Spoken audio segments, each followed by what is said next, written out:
Hello friends, welcome back to my channel real life style में आपका बहुत बहुत स्वागत। और आज मैं आपके सामने सामाजिक विज्ञान के कुछ क्वेश्चंस को लेकर के उपस्थित हुई हूँ। चलिए आइए देखते हैं वो क्वेश्चंस कौन से हैं। संगम कविताओं, क्वेश्चन नंबर 31 है। संगम कविताओं में किन तीन राजवंशों को मुमनेदार कहा गया है? संगम कविताओं में किन तीन राजवंशों को मुमनेदार कहा गया है? ऑप्शन नीचे दिए रहते हैं, उनमें से एक काम और दोस्तों किया करिए कि जब तक मैं आपको आंसर बताती हूँ तब तक आप लोग भी गेस किया करिए। तो इसमें क्या होता है, ये एक तरीके से आपका अपने आप में टेस्ट हो जाता है। ठीक है, तो देखिए पहला ऑप्शन है पाल, चोल और पांडे। दूसरा है चोल, चेर और पांडे। तीसरा है चेर, पाल, राष्ट्रकूट। चौथा है चोल, राष्ट्रकूट और पांडे। तो इसका आपका राइट आंसर हो जाएगा चोल, चेर और पांडे। ठीक है। सेकंड है रामपुरवा में मिला उत्कृष्ट पॉलिश वाले पत्थर पर बना सांड। रामपुरवा में मिला उत्कृष्ट पॉलिश वाले पत्थर पर बना सांड जिसे राष्ट्रपति भवन में रखा गया है, इनमें से किसके शासनकाल में बनाया गया है? ऑप्शन है चोल, दूसरा कुषाण, तीसरा पांड और चौथा है मौर्य। तो आपका राइट आंसर है मौर्य। फिर नेक्स्ट क्वेश्चन है विशिष्टाद्वैतवाद के सिद्धांत को इनमें से किसने विचाराधीन प्रस्तुत किया? विशिष्टाद्वैत के सिद्धांत को इनमें से किसने विचाराधीन प्रस्तुत किया? ऑप्शन है रामानुज, दूसरा वसंतवन्ना, तीसरा है अल्लमा प्रभु और चौथा है शंकर।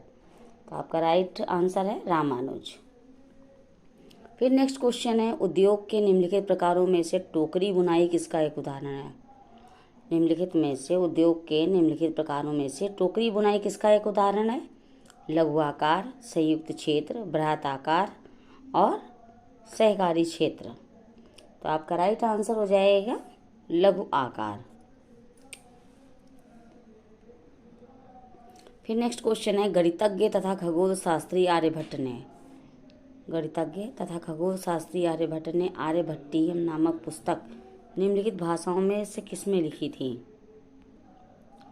ऑप्शन है पाली, संस्कृत, प्राकृत और हिंदी।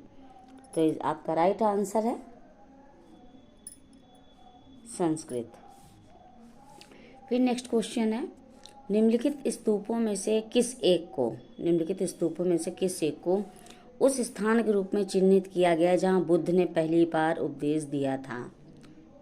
ऑप्शन में सांची दिया गया है और थोटला कोंडा दिया गया है और तीसरा है बोध गया है और फोर्थ है सारनाथ। तो इसका राइट आंसर हो जाएगा सारनाथ। ध्यान दीजिएगा क्योंकि इसमें से क्वेश्चंस काफ़ी कुछ पूछे जाते हैं। ठीक है। फिर नेक्स्ट क्वेश्चन है मानववाद का अग्रदूत था बोकेसियो, दांते, पेट्रार्क और बेकन।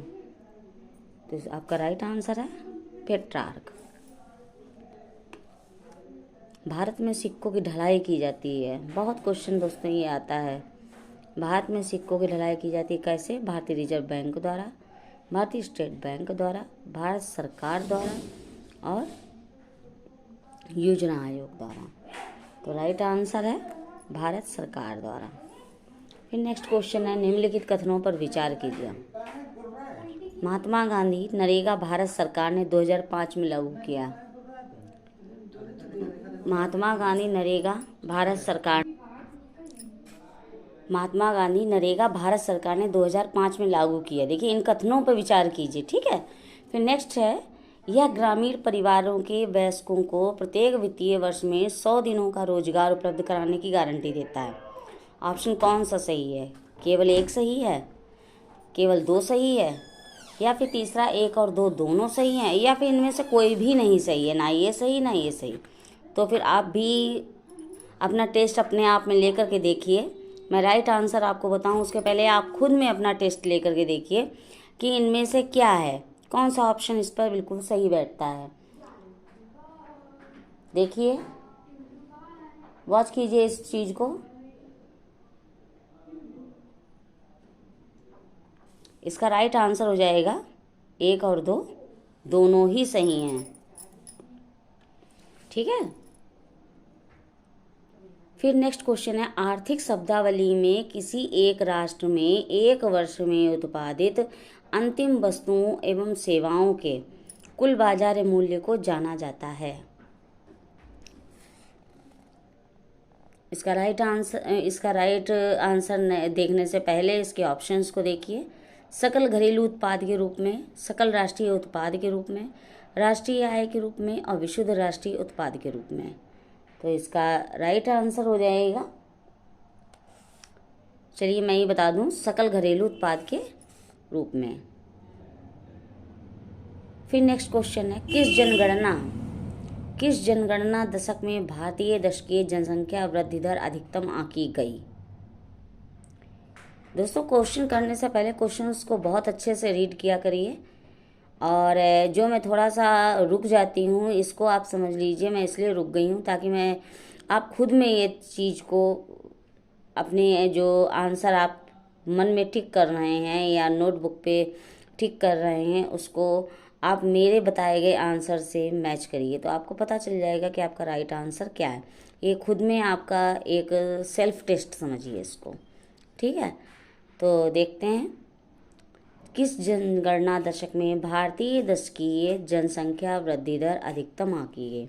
वर्ष 1951 से 61, वर्ष 1961 से 71, वर्ष 1971 से 81 और फिर 1981 से 91।